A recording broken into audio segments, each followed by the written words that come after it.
O próximo painel, qualidade e utilidade dos trabalhos periciais, como eu já falei. Temos a honra aqui de receber o Dr. Fernão Borba Franco, juiz de direito em São Paulo desde 1990, atualmente como juiz substituto em 2º grau na 7ª Câmara de Direito Público do Tribunal de Justiça, mestre e doutor em Direito Processual pela Faculdade de Direito da USP.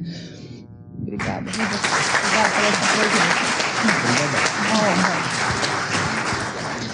Temos também o Dr. Marcelo Muriel, advogado titular do escritório Muriel Médici Franco Advogados, foi presidente da Comissão de Arbitragem e Mediação da OAB São Paulo, atua como advogado e árbitro em procedimentos arbitrais perante as principais instituições arbitrais no Brasil e no exterior. Muito obrigada, doutor.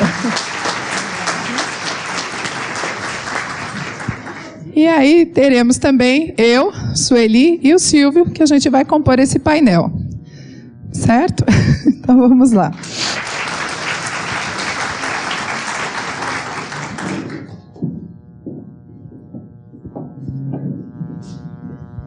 A ideia desse painel de fechamento é falar um pouco sobre qualidade do trabalho. E para falar de qualidade, nós precisamos falar com quem, ao final, recebe o produto do nosso labor. Eu não vou perder a piada? Não são necessariamente as nossas esposas. São os juízes, os árbitros, os advogados, e que vivem com essa documentação, com essa informação, com essa base de dados. E quando a gente fala de qualidade, a gente desenvolve também um hábito extremamente saudável para quem aceita o desafio da vida de perito contador, e perito de uma forma geral. Porque a perícia, ela é fruto da análise crítica. E a crítica é simplesmente saber se aquilo é bom, se aquilo é útil, se aquilo tem boa qualidade, encontrar defeitos também. Não para que os defeitos, diferentemente do que acontece num cross-examination de arbitragem, que os defeitos são exaltados ao extremo para se tirar a credibilidade da perícia, mas os defeitos que nós vamos conversar um pouco hoje, se houverem, são aqueles que são necessários para a gente aprimorar. Como é que a gente faz melhor? E é isso que a gente vai ouvir um pouco da vivência do Dr. Marcelo Muriel, a vivência do Dr. Fernão. Importante dizer que o Dr. Fernão veio prestar um pronto-socorro de amigo aqui, porque atendeu de última hora ao nosso chamado, porque nós recebemos um cano, né, Sueli? Mas fomos aqui mais do que bem atendidos, senão a gente não teria nem a ousadia de incomodar o Dr. Fernão na sua atividade. E ele gentilmente veio aqui. E para mim, a surpresa agradável, o Dr. Marcelo Muriel está conosco desde as 10 da manhã. É o sócio sênior do escritório e dedicou um tempo para nós. Inteligentemente, ele não assistiu o painel das 9 horas, mas a partir das 10, ele está aqui absorvendo os eflúvios contabilistas aqui da nossa casa. Muriel, obrigado. Boa tarde a todos. Eu quero dizer que é uma satisfação muito grande estar aqui no Conselho Regional de Contabilidade. O meu primeiro contato com a contabilidade foi em 1983. Eu estou dizendo isso porque o meu chefe, na época eu era estagiário de Direito, e o meu chefe falou assim: vamos por uma reunião com o nosso assistente técnico, que era ninguém menos do que o Dr. Martim Maurício Gomes de Ornelas, para falar sobre apuração de haveres de uma sociedade. Então hoje eu fiquei aqui, em grande parte, fazendo uma viagem aí ao túnel do tempo, encontrando personagens, revisitando assuntos que estão no meu dia a dia já faz aí tanto tempo.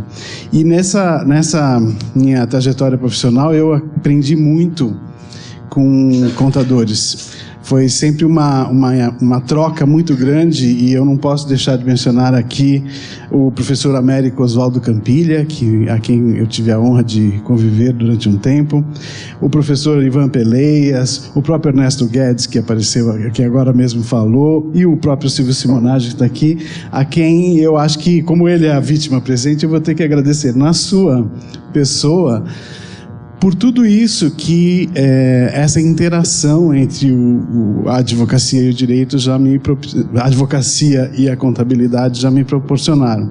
E aproveito para te parabenizar, Silvio, porque manter todo esse grupo aqui, numa sexta-feira chuvosa, até praticamente 6 horas da tarde, é um feito digno de elogios. Então você está aqui, de parabéns pela organização do evento e pelo sucesso que a presença dessa galera aqui está comprovando. Parabéns. Bom, por que é importante a interação entre contadores e advogados? Porque eu vou contar um segredo aos senhores. Nós não aprendemos na faculdade de Direito o que é EBITDA.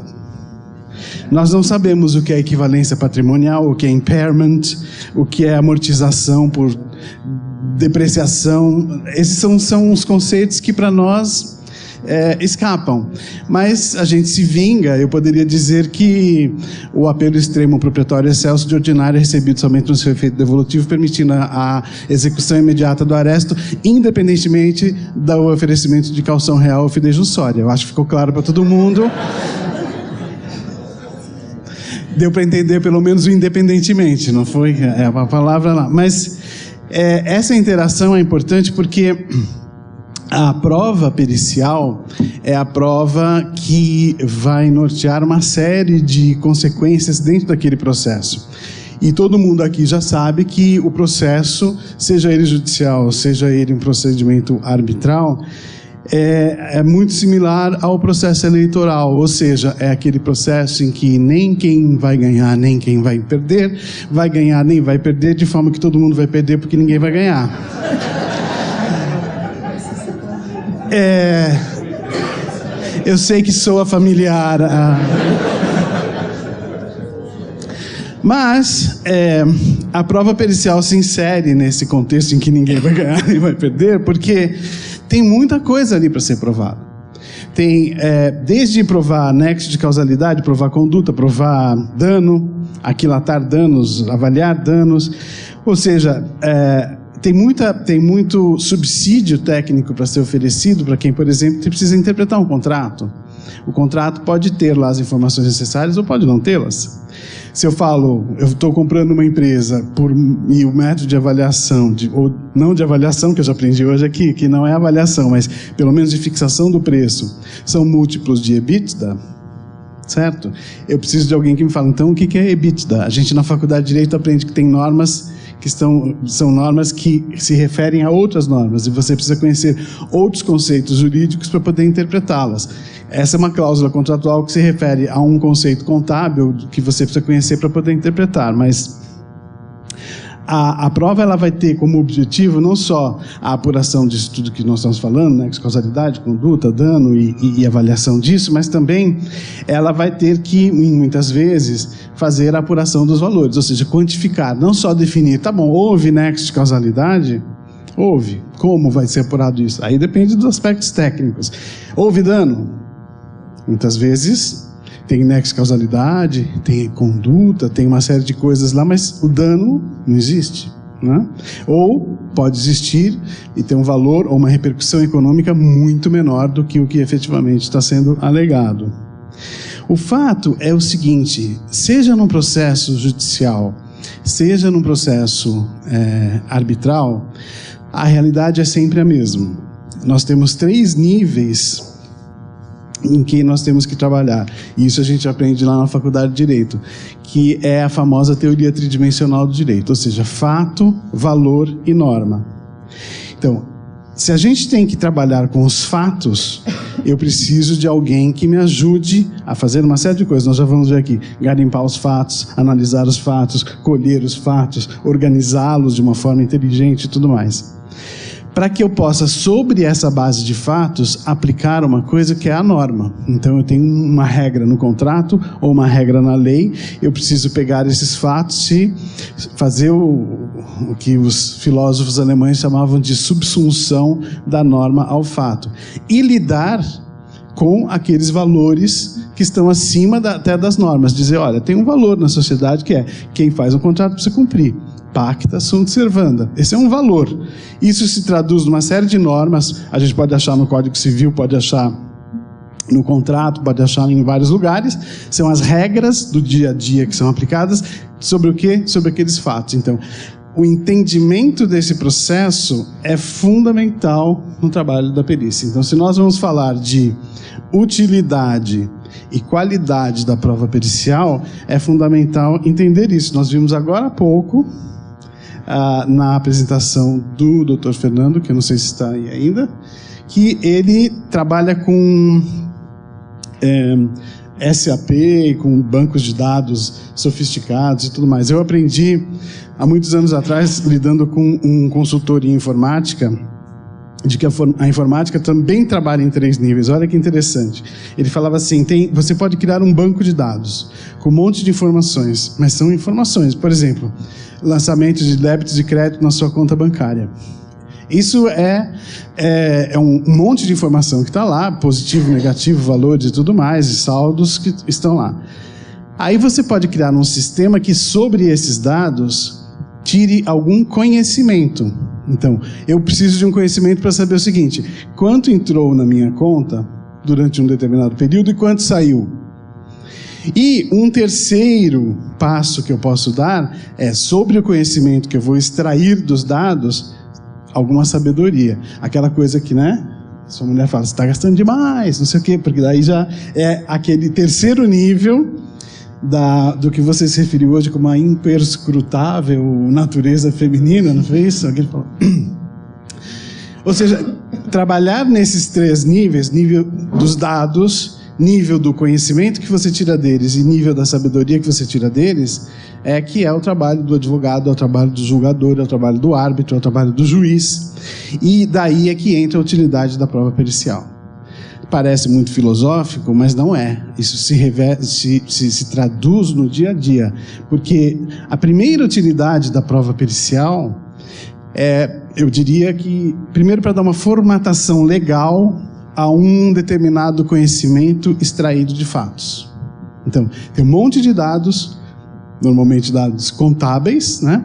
Daqueles dados todos você tira um conhecimento e dá uma chancela, fala assim, olha, eu sou um contador, eu examinei tudo isso e eu estou daqui formatando e estou dizendo, em primeiro lugar, que a contabilidade está em ordem, ela merece fé, está organizada, eu não vi nada que a desqualifique. Isso já é uma informação importante.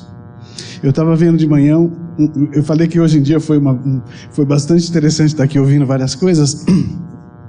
Eu vi o painel sobre a Lava Jato. E aí eu fiquei imaginando assim, eu lembrei, teve um determinado dia, deve ter sido lá para 2016, eu acho, quando tudo estourou e uma grande empresa fez lá um processo de delação premiada, um grande número de executivos admitiu publicamente que a empresa tinha caixa 2 desde a década de 60, eu acho, 70. E aí eu fiquei imaginando assim, na hora, né? Eu fiquei lembrando do professor Ornelas dizendo assim, a contabilidade dessa empresa não merece fé. Então hoje, será que alguém que vai fazer uma prova pericial em alguma das empresas envolvidas na Lava Jato já parte do pressuposto, fala assim, olha, eles admitiram publicamente que tem caixa 2 na empresa. Então toda a escrituração contábil deles, eu imagino, não reflita a verdadeira situação patrimonial da empresa por admissão do seu próprio corpo diretivo e dos principais acionistas ainda por cima. Mas consta que o caixa 2 era tão perfeito que era possível identificar a afetação no patrimônio. Equivalência patrimonial, vai ver, tinha auditoria no caixa 2 também, certificado, né? Você pode fazer, um caixa 2 é bem elaborado, ele tem auditoria externa, tem certificação. Parece que era o caso. Então, a primeira função da perícia é dar uma formatação, ou seja, colocar uma forma num conjunto de informações. Essa é a primeira delas. E, obviamente, vai entrar o trabalho aí do perito nessa organização dos dados. A segunda utilidade da perícia é suplementar a informação técnica que vai faltar para quem tem que tomar uma decisão com base naqueles dados. Então, se eu preciso saber o que é EBITDA, e eu não sei, eu sou árbitro, eu sou juiz num caso, e eu preciso decidir se a conta da operação de M&A foi bem ou não foi, ou foi mal feita, se tem alguém devendo dinheiro para alguém, se o comprador deve dinheiro ou não, eu preciso que alguém me suplemente, me diga o seguinte: olha, a EBITDA se calcula assim, pode mudar nas seguintes condições, o normal é estabelecer assim, se for uma despesa que sai totalmente da vida normal da empresa, ela pode ser, que seria desbastada ou tirada do cálculo, mas essa suplementação de informação técnica é fundamental, porque é óbvio que ninguém tem conhecimento de todos os assuntos que você discute no processo. Eu tenho casos no escritório de, por exemplo, nós fazemos muita coisa lá de arbitragem de construção. Arbitragem de construção é um procedimento que demanda uma prova pericial técnica de várias áreas, e em alguns casos elas se desenvolvem ao mesmo tempo, seja na área de geologia, de engenharia, de geotecnia, de engenharia mecânica, prova contábil, prova econômica, e às vezes ainda tem assuntos de natureza tributária bastante sofisticados. Deixa eu só dar uma parte de novo. Quando o Dr. Muriel fala de arbitragem de construção civil, nós estamos falando da construção da barragem de Belo Monte, nós estamos falando da construção da linha de transmissão de Belo Monte até Araraquara, nós estamos falando de coisa assim que vai para a arbitragem, todas as demandas de infraestrutura que ocorreram nesse período de Brasil. Então, é só para dar para vocês um parâmetro do tipo de construção civil que o Dr. Muriel trata na atividade dele. Então imagina, você fazer essa suplementação técnica para dar informações para árbitros ou para juízes a respeito de casos tão sofisticados. Você construir uma barragem hidrelétrica é uma coisa assim, hercúlea. E eu falo que é uma pena que no tempo do faraó Kelps a gente era feliz e não sabia, porque ele falava, constrói aí, né?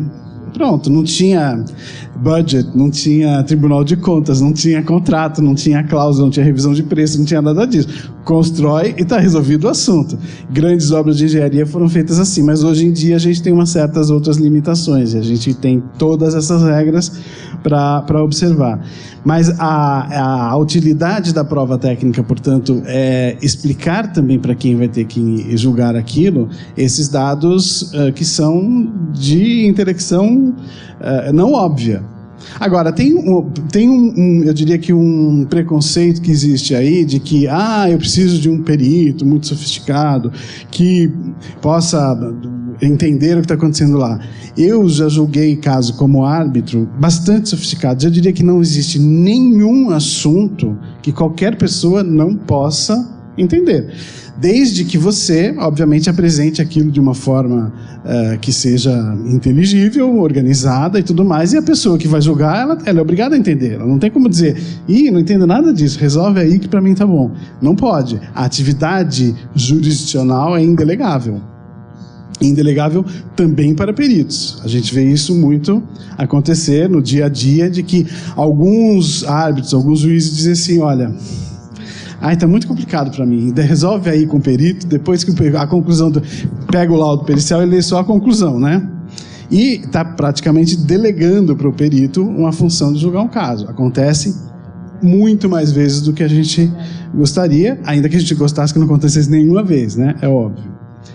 Uma outra utilidade da prova pericial é o levantamento de dados mesmo.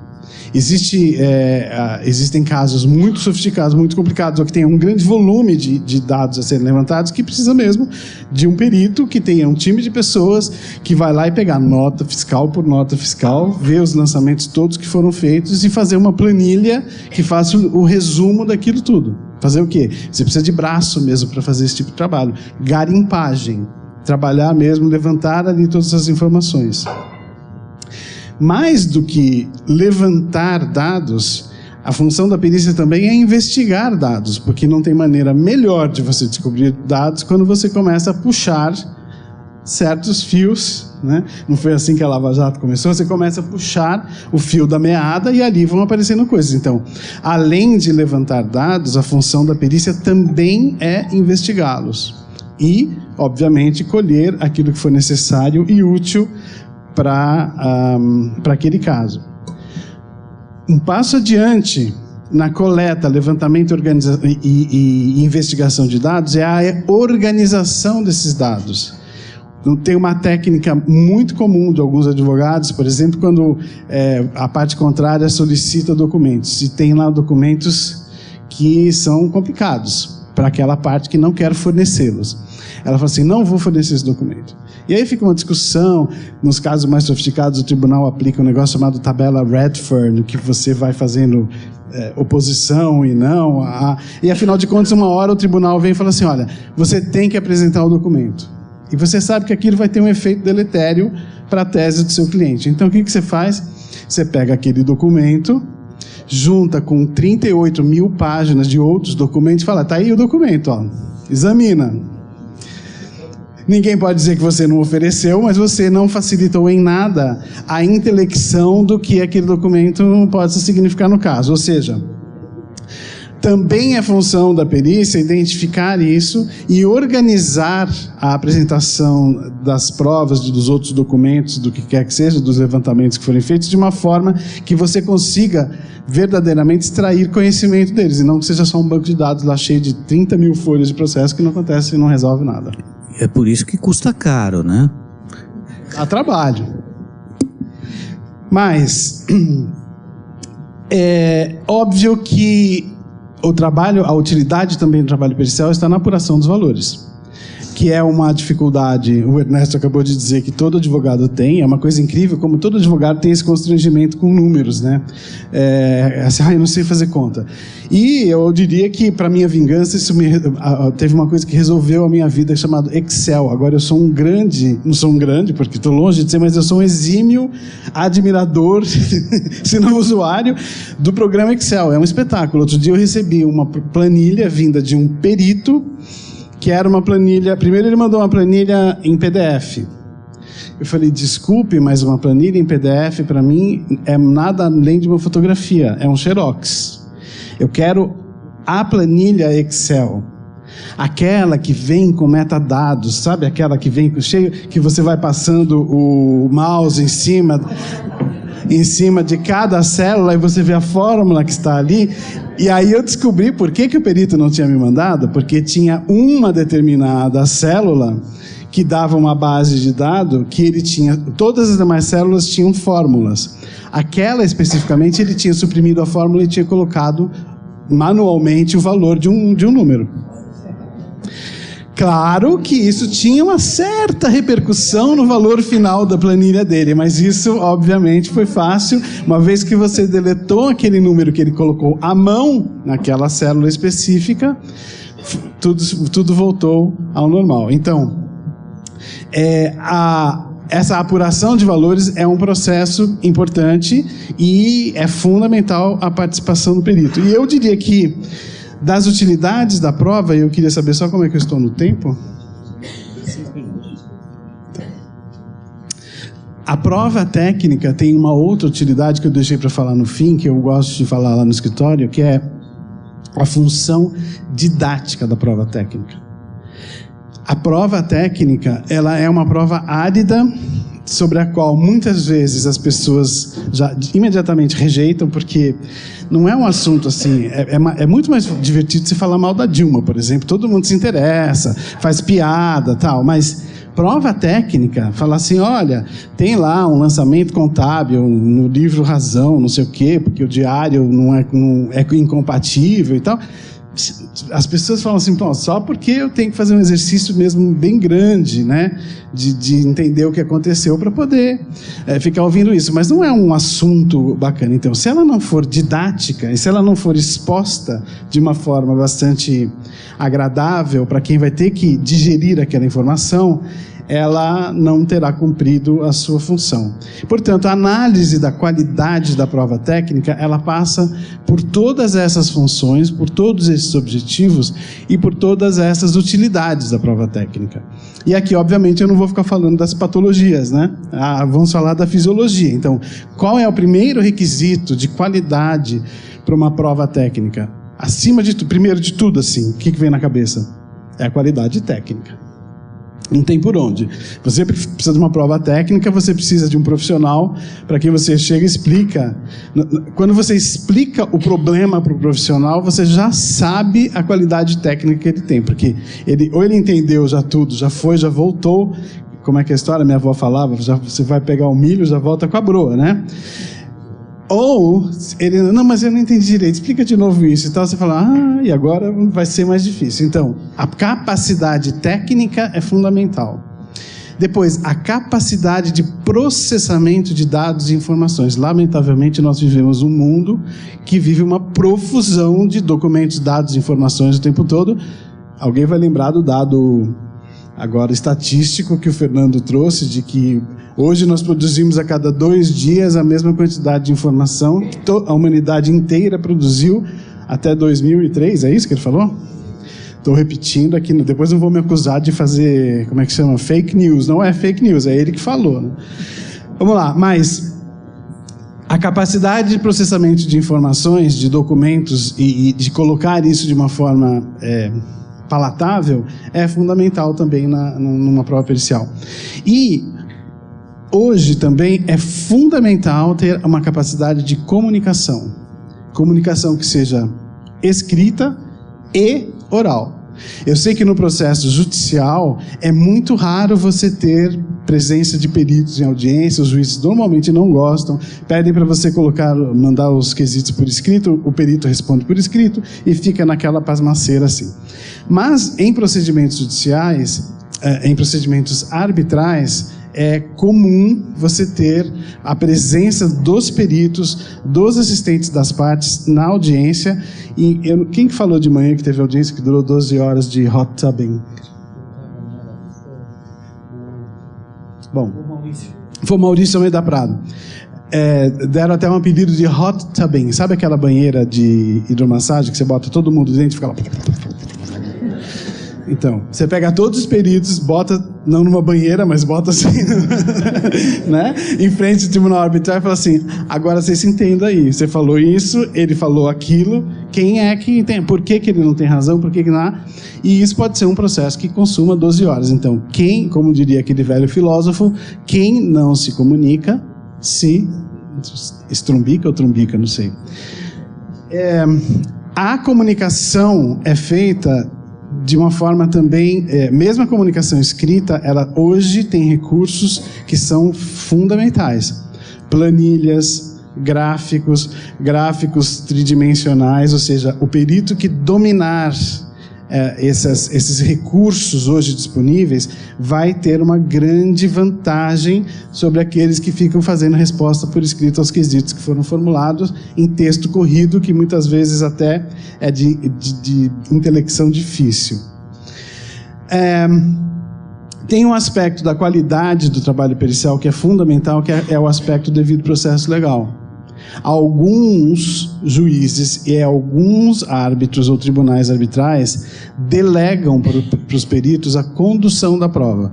Isso é perigosíssimo, porque o que acontece aqui num processo contencioso, o perito está lá falando, vou fazer um exame técnico aqui e tal, não sei o que, parará, e ele não está preocupado, deveria estar, mas não está, em falar assim, olha, se vai ter um prazo para apresentação de documentos, o prazo tem que ser igual para os dois.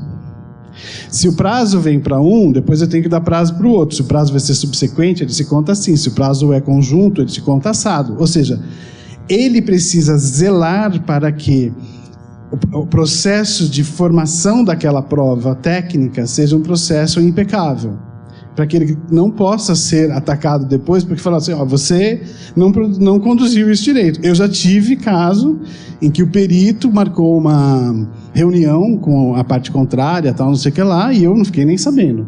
Quando eu cheguei na audiência, era uma audiência arbitral, eu fiquei sabendo da tal da reunião que tinha acontecido com a parte contrária, e sem a minha presença. Aí eu perguntei para o perito na frente do tribunal arbitral, eu falei, o senhor não me convidou por quê para essa reunião? Teve alguma razão? Ele falou, doutor, eu não achei o seu telefone. Era tudo que eu precisava ouvir, certo? Imagina quanto que eu sapateei na cabeça do perito naquele momento, porque... Imagina, bastava ele olhar o papel timbrado dos autos, tinha lá o meu telefone. Imagina ele fazer uma reunião técnica com a presença dos advogados da parte contrária e eu sequer sabia da existência da reunião. Ou seja, toda a perícia, o processo que ele levou adiante de obtenção da prova pericial estava totalmente já contaminado. Fundamental também, e eu já vou terminar, é a interação com outras provas, com outras áreas de conhecimento e a interação com os advogados, com as teses jurídicas. Às vezes tem uns peritos que falam assim, faz lá um tratado técnico a respeito de um determinado assunto, fala assim, mas, querido, a minha tese aqui é outra, você precisa me dar subsídios para eu poder levar adiante essa tese. Isso que você falou está ótimo, mas não me serve para nada. Então, a interação com a tese jurídica e quem vai levar isso adiante não tem por onde, vai ser o advogado, e ele vai ter que se entender com o advogado mesmo para ver como é que ele vai contribuir nesse processo. Isso é fundamental. Por isso que, eu acho que foi o Maurício também de manhã que falou da importância dessa ponte de conhecimento, de você não ficar isolado, falar assim, estou fazendo aqui o meu trabalho, me deixa aqui, eu estou aqui, a minha calculadora, fazendo as minhas contas, depois eu te mando um relatório. Não.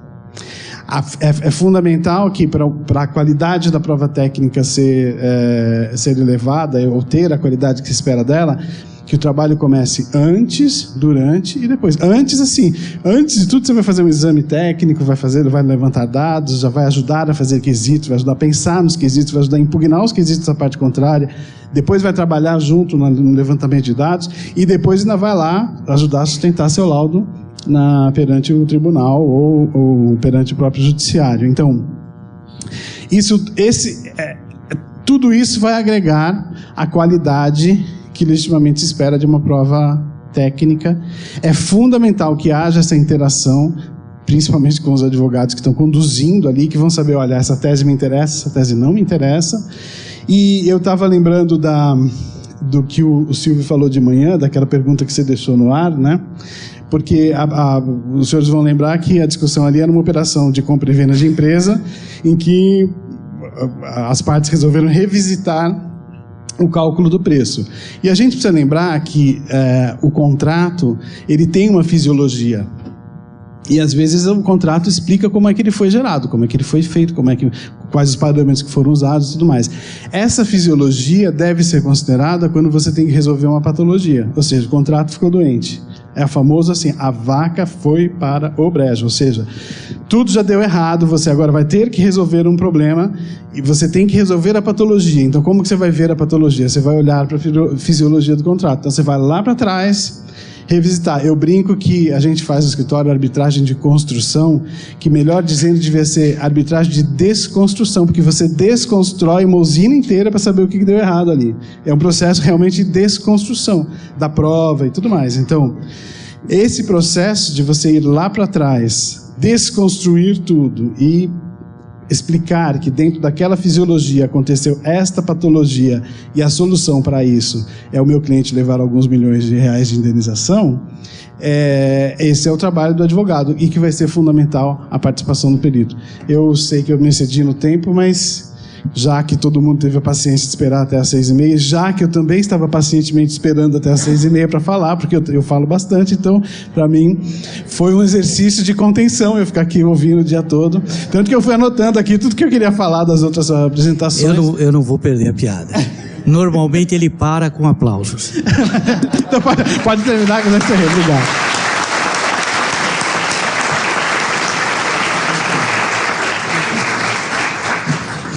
Doutor Fernão, por favor.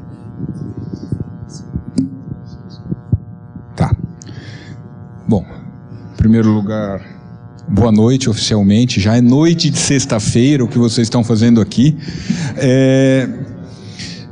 Muito obrigado pelo convite, Silvio. Fiquei muito honrado em recebê-lo. Mas você podia ter me avisado que o Marcelo ia falar antes de mim, né? Isso não foi bacana. Bom, os mais importantes falam por último. É uma prerrogativa.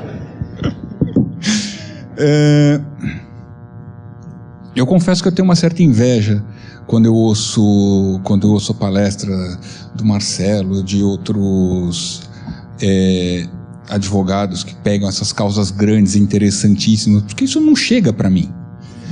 É verdade, dá um ciúminho. Pô, desconstruir uma usina deve ser muito bacana. Mas...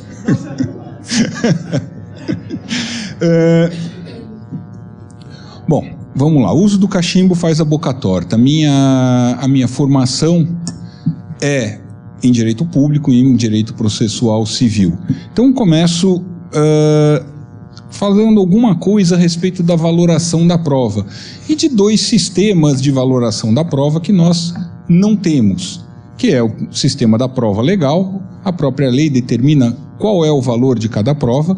Então, se há uma prova documental e uma prova testemunhal a respeito desse fato, que vai valer é a prova documental. Se há uma prova testemunhal a respeito desse fato e ela for uma prova produzida por um homem cidadão, ela vale mais do que um homem que não é cidadão.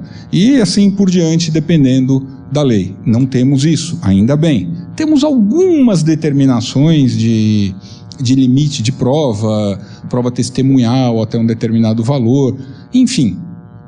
Não é o nosso sistema. Também não é o nosso sistema o sistema do convencimento moral ou convencimento íntimo do juiz. Como funciona esse sistema? As partes apresentam ao juiz o caso, ele examina o caso e decide dizendo que A ou B tem razão. Ponto.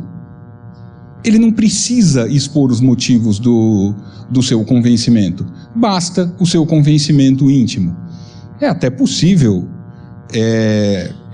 confiarmos tanto assim em alguém em uma questão relevante. Ou não. Qual é o nosso sistema? Convencimento racional e motivado. Eu tenho que apresentar os fatos ao juiz, eu tenho que apresentar os argumentos ao juiz, e com base nas alegações das partes, o juiz vai tirar o seu próprio convencimento. Mais do que isso, mais importante ainda, ouso dizer, que o juiz ter o seu convencimento, é ele expor os motivos do seu convencimento. Todo ato de Estado, toda manifestação de poder no regime democrático tem que passar necessariamente por essa fundamentação. Eu tenho que saber quais são os motivos daquela decisão, mesmo porque se eu não souber quais são os motivos, como eu vou poder impugná-la eventualmente? Então, essa é a pedra de toque da jurisdição, a motivação da sentença. E é aí que entra a necessidade, muitas vezes, do trabalho pericial. Eu conheço juízes que são médicos, eu conheço juízes que são engenheiros. Eles não podem, em hipótese alguma, se valer daquele seu conhecimento particular para decidir uma questão. Imaginem se uma discussão a respeito de um erro médico em um parto, e esse juiz que é médico é o juiz. Ele fala, não, eu examinei o prontuário, realmente aqui não houve erro médico. Para onde nós voltamos? Convencimento moral ou íntimo, porque eu não sei exatamente quais são os motivos que ele usou para chegar àquela conclusão. O juiz perito, então, ou o juiz onisciente, sabe de tudo, conhece de tudo, não existe.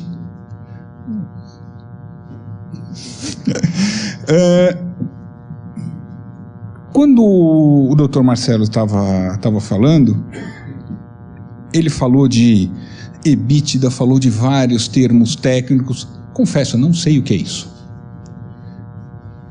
E são vocês que têm que me explicar. E vocês têm que me explicar isso de um jeito que eu possa me convencer e eu possa proferir uma sentença sabendo o que eu estou fazendo. Então vocês precisam me ensinar no seu laudo. Como é a linguagem que vocês têm que usar? Uma linguagem técnica? Sim, nós não podemos escapar de usar a linguagem técnica.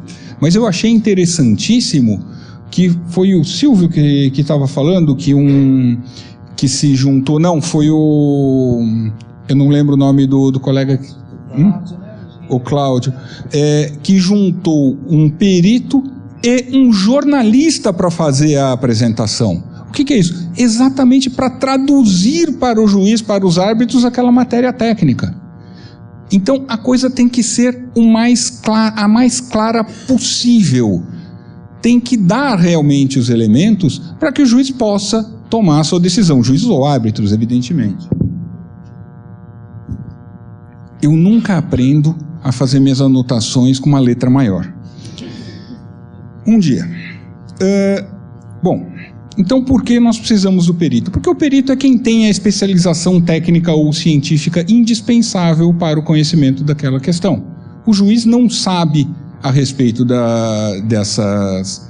não tem esses conhecimentos, ou mesmo que tenha, não pode utilizá-los. Aí então, o perito vem exatamente por causa da necessidade da motivação e, em última análise, para garantir o contraditório. Por quê? Porque só com tudo muito bem exposto nós podemos ter contraditório. Contraditório nada mais é do que ciência de uma situação e possibilidade de reação, e possibilidade de manifestação a respeito dela.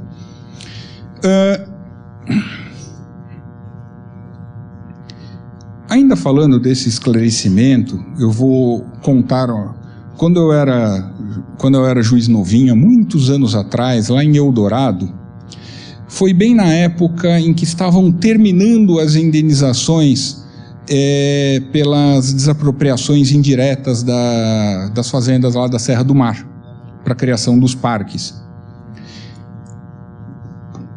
E eu estou falando aqui a respeito disso não por uma matéria de engenharia, mas por uma coisa mais palatável a vocês.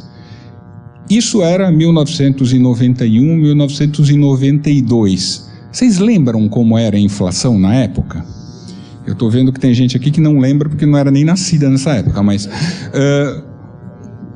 aqueles um pouco mais experientes vão lembrar. E era uma perícia extremamente complicada. O que acontecia? 91, 92, foi a época que eu tive o meu primeiro computador. Tinha um disco rígido de 40 megabytes, era uma enormidade, não sabia para que eu ia usar isso. A coisa era mais difícil. Eu peguei um laudo que tinha o valor da indenização arbitrária fixado pelo perito em uma determinada moeda.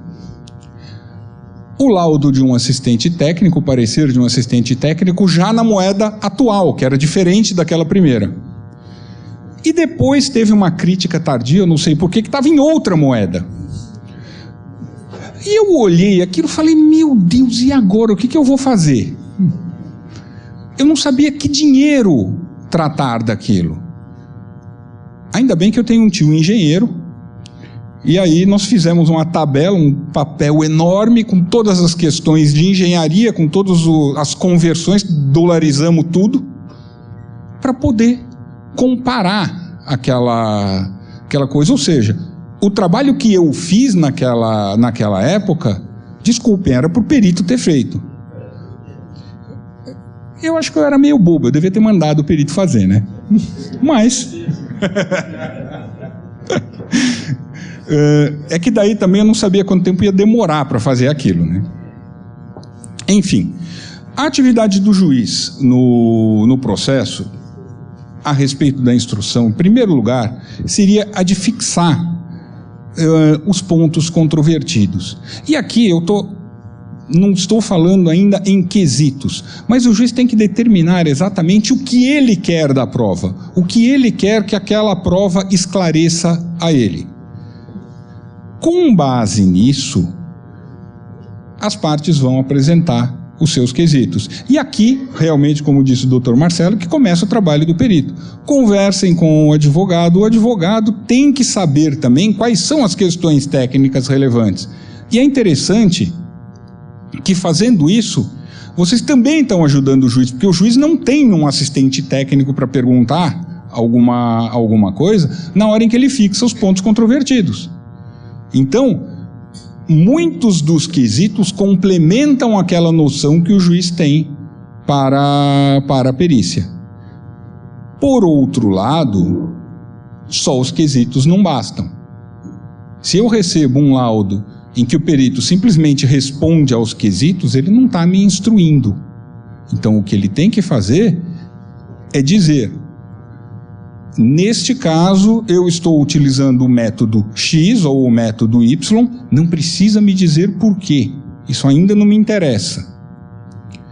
E apresenta o trabalho chegando a estas conclusões e responde os quesitos. Se vier alguma crítica a respeito do método que ele utilizou, nos esclarecimentos é hora dele me dizer por que ele escolheu aquele método e por que o método sugerido pelo assistente está errado.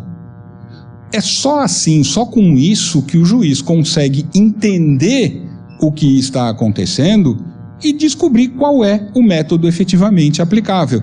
E a beleza desse sistema está em que, se ele concluir que o perito não tem razão, o que é possível, ele já adota o laudo do assistente técnico. Então, o esclarecimento das questões, tornar todo esse jargão técnico palatável para o juiz, para que ele possa fundamentar a sentença, para que ele possa compreender o que está efetivamente acontecendo e proferir a decisão, é o que mais importa para ele.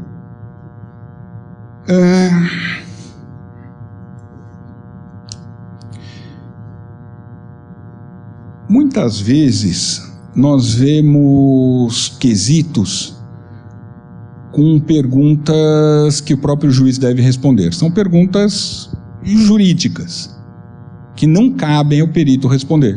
Um exemplo banal: qual é a taxa de juros? Como ajudar o juiz nessa situação? Fazendo os cálculos com os dois dados. Sei lá, 6%, 12%. Evidentemente dentro do limite do razoável. Dependendo da questão, o laudo vai ficar absolutamente interminável, aí realmente não é possível.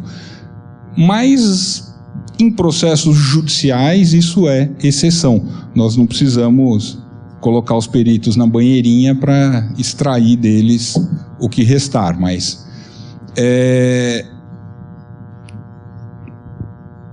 é importante, o que eu quero dizer é que é importante dar ao juiz já condições dele proferir a sentença sem qualquer outro trabalho pericial. Então a perícia tem que ser completa para os fins a que se destina. E quanto ao assistente técnico?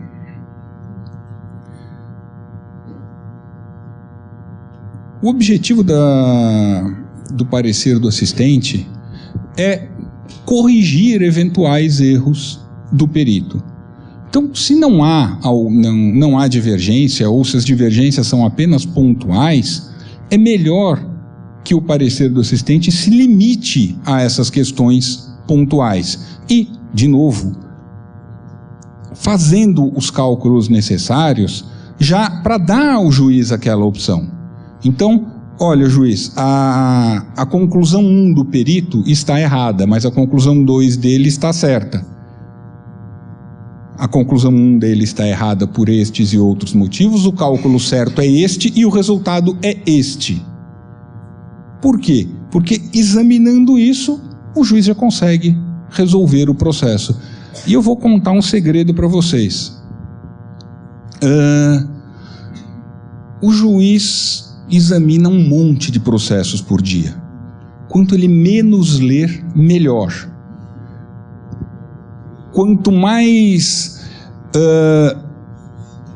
quanto mais fácil a leitura, melhor. E quanto mais completo, evidentemente, melhor. Cabe ao assistente também, e aqui eu vou pegar já uma carona na fala do Marcelo, reclamar da planilha de Excel que veio com os dados incompletos. Eu não sei examinar planilha de Excel. Aliás, acho que eu nunca precisei examinar uma planilha de Excel. Senão a gente aprende. É exatamente isso que o Marcelo tinha falado. Mas, como eu não frequento esses lugares, o assistente técnico tem que me instruir a esse respeito. E tem que falar, olha, aqui não foi apresentada a planilha de Excel, os dados estão incompletos.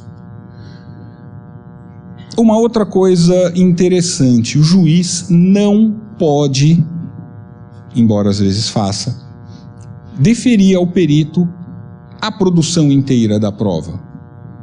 Eu realmente prefiro que o perito me diga, olha, eu preciso deste e deste dados, para que eu, juiz, determine que a parte contrária os forneça. Por que isso? Porque se a parte não os fornecer, eu vou concluir que eles não têm esse documento e vou julgar contra essa minha conclusão. Vou julgar de acordo com essa minha conclusão contra a parte que deixou de oferecer os documentos. Se ela não está oferecendo os documentos, é porque ela tem alguma coisa a esconder. E isso facilita o trabalho de todo mundo. Só para concluir, uma hipótese de segunda perícia. Marcelo, você já viu alguma segunda perícia? Muitas? Já vi segunda perícia porque a primeira foi anulada, e já vi segunda perícia porque a primeira foi imprestável, teve que ser complementada pela segunda. Não, da anulada sim. Desculpa a expressão imprestável, mas era o próprio. Pois era exatamente isso que eu ia lamentar, porque eu tenho alguns anos já de magistratura, eu só vi uma vez em que houve a anulação da perícia, não por alguma irregularidade formal, mas porque ela não servia para nada mesmo, e não só era a perícia, como o parecer do assistente também não, era um assistente só. Mas foi uma vez só. Porque senão, se a perícia é muito ruim, o assistente técnico resolve a questão. Não tem... O juiz nomeia o perito com base em alguma relação de confiança, sim, no sentido de que ele sabe que aquela pessoa tem o conhecimento técnico suficiente para informá-lo. A respeito de nomeação de perito, eu confesso a vocês que eu já pensei muito a esse respeito. Não sei, já cogitaram lá no Tribunal de Justiça, inclusive, de fazer uma lista de peritos que poderia... que deveria ser acessada por todos os juízes e eles só poderiam nomear dessa lista, ou então já cogitaram de fazer uma lista em que as nomeações iam sendo rotativas. A gente não funciona. Não funciona. Eu não conheço o método melhor. É como a democracia, né? É ruim, mas é melhor que qualquer outra coisa que nós conheçamos. Então, eu realmente não sei opinar assim se há alguma solução melhor. Limita um pouco? Limita. Porque o juiz, afinal de contas, acaba não conhecendo todos aqueles que poderiam efetivamente prestar esse serviço. E, às vezes, isso pode atrapalhar até o processo. Enfim, eu quis apenas trazer algumas preocupações e, no fim das contas, eu acho que eu poderia limitar isso. O Silvio tinha me feito a pergunta, o que o juiz quer da perícia? O juiz quer ser instruído e ele quer ter elementos para decidir. Então, com isso, eu agradeço a todos vocês. Obrigado.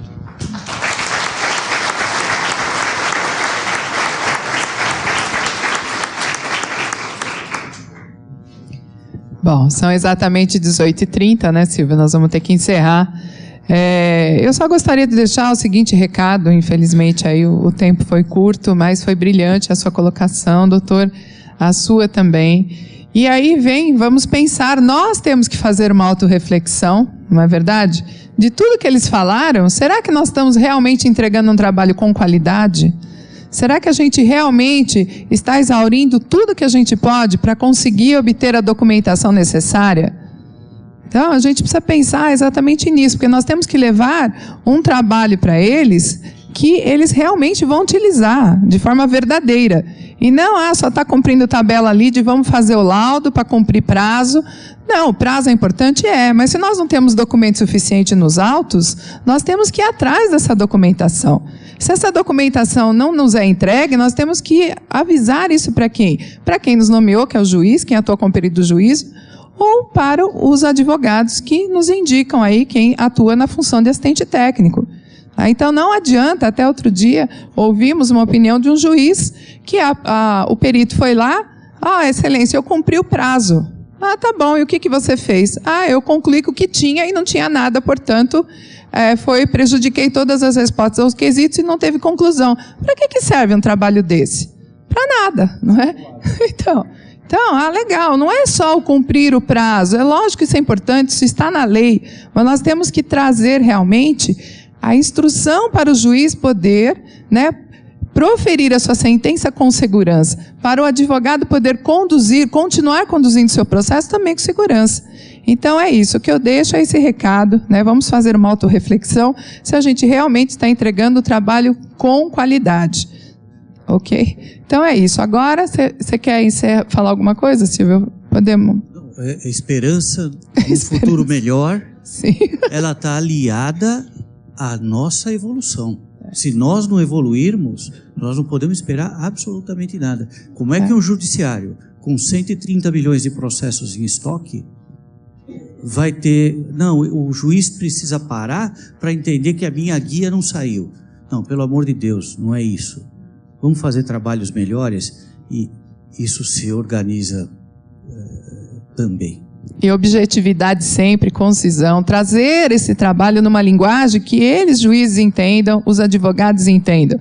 É como o doutor Marcelo falou, não adianta um laudo com 500 folhas, não adianta, eles não têm tempo para ler, o doutor aqui acabou de dizer isso. Então é um trabalho conciso, objetivo, e que realmente traga para eles a luz que eles precisam ter, a luz da técnica, das questões técnicas que estão ali conturbadas dentro do processo. Eles precisam desses esclarecimentos. Quem tem o poder, a decisão de fazer isso, somos nós. A questão técnica tem que ser elucidada por nós. Ok? Então é isso. Muito obrigada, doutor Fernando. Obrigado, doutor Marcelo. Obrigado, Silvio, por tudo que você colaborou com a gente para que esse fórum realmente fosse construído dessa forma. Muito obrigado mesmo. Eu sou recebedor da informação. E agora... Obrigado a vocês por estarem aqui.